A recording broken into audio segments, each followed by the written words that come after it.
So, today we're going to dive into this incredible but ultimately tragic story of the Nautilus, a submarine that, back in 1931, tried to conquer the North Pole from underneath the ice.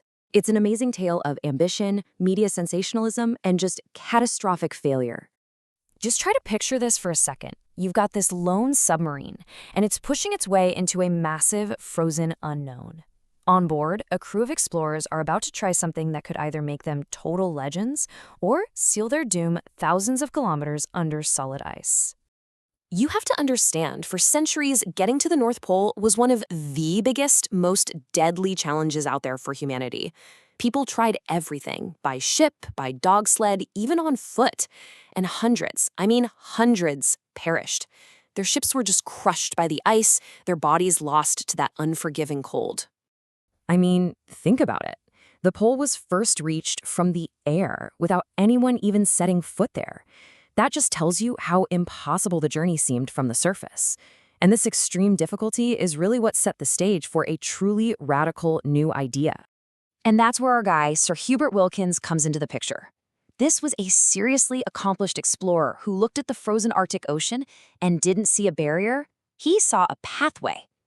But he was more than just an adventurer. He was a scientist, totally obsessed with figuring out how the polar ice cap influenced global weather.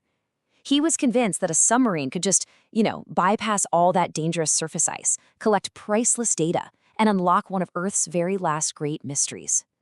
So Wilkins has this incredible vision, right? But there's always a catch. He was missing one crucial thing: money. Cold, hard cash. And to bring his wild dream to life, he knew his scientific mission would have to become a full-blown media sensation. So what does he do? He strikes a deal with the newspaper magnate William Randolph Hearst. And if you know anything about Hearst, you know he loved a sensational story. Hearst got the exclusive, thrilling story that would sell a ton of papers, and in return, Wilkins got the funding he desperately needed to make history. Oh, and Hearst didn't just want a story. No. He wanted a spectacle. He cooked up this massive media event. Wilkins' sub, the Nautilus, would surface right at the North Pole at the exact same moment the giant Graf Zeppelin airship flew overhead. Can you imagine the headline? The pole conquered from above and below. And to make it even juicier, Hearst offered a massive cash prize. But here's where the trouble really starts brewing. The submarine itself, it became a huge point of conflict. The sub's designer, a guy named Simon Lake, just loaded it up with these untested gadgets, runners to slide under the ice, massive drills to bore up to the surface. But Wilkins, the practical explorer, he was terrified of these things. He thought they weren't just unnecessary, they were dangerous. He was worried they could snag on the ice and trap them all in, well, a frozen tomb. So even with all these fears, the pressure was just immense. Months of delays fixing these wonder gadgets meant Wilkins was getting dangerously close to missing his rendezvous with the Graf Zeppelin and losing all that prize money from Hearst. He had to set sail, whether he was ready or not. And the second they hit the open Atlantic, life on board became a living hell. The sub was ridiculously cramped, with 20 men sharing just a few bunks and a single toilet stuck right between two deafening engines. And when the bilge pump failed, the floor basically turned into this disgusting swamp of sewage, oil, and vomit from the constantly seasick crew. And wow, did things fall apart quickly. Just 5 days into the trip, an engine cracks. 4 days after that, the radio goes silent. Then, 2 days later, they're found just dead in the water, 1,000 kilometers from land, with no power at all. The voyage had barely even started, and it was already a total, complete disaster. You can imagine what happened next. The whole expedition became a laughingstock. The Nautilus had to be towed across the Atlantic like a broken toy. The same newspapers that called Wilkins a hero were now openly mocking him. 4 of his crew members just had enough and quit. But for Wilkins, public opinion didn't matter. This guy was an explorer, driven by the singular, almost obsessive vision. Turning back? That just wasn't on the table for him. So, against all odds, months behind schedule, Wilkins keeps pushing on. After even more repairs, he finally sails the Nautilus north, reaching the edge of the Arctic ice pack on August 19th. This was it, the point of no return.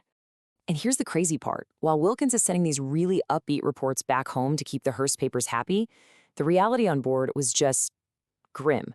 The sub had no heat, the men were freezing, totally exhausted, and constantly sick from lead-leased pipes and spoiled food. They were done.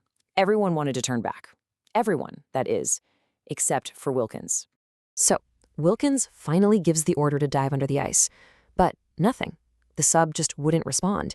He sends a diver down who comes back with just shocking news. The diving rudders, the one part they absolutely needed to control the sub's depth, was completely gone. Vanished. So did it just fall off? Or, and this is what Wilkins suspected, had his mutinous crew actually sabotaged the vessel to force him to go home? So now Wilkins is completely trapped. On one side, he's got this demoralized, maybe even mutinous crew. On the other, his powerful benefactor. Just as Hearst's own newspapers were publicly telling him to come back for his own safety, a private message arrives, basically twisting his arm to keep going and honor their deal.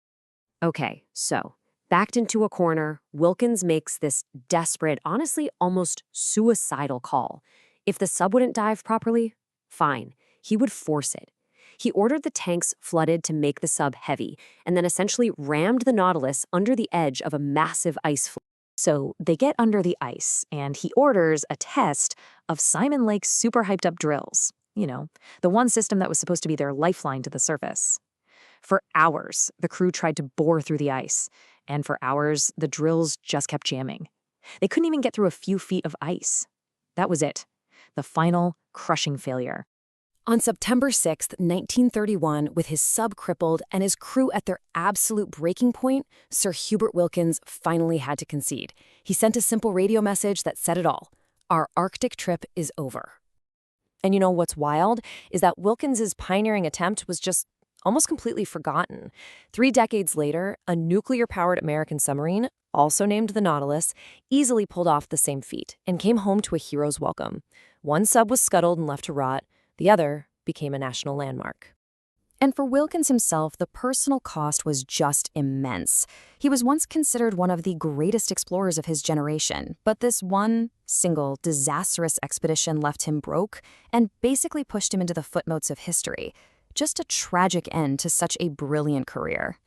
But his story does have one last, really poignant final chapter.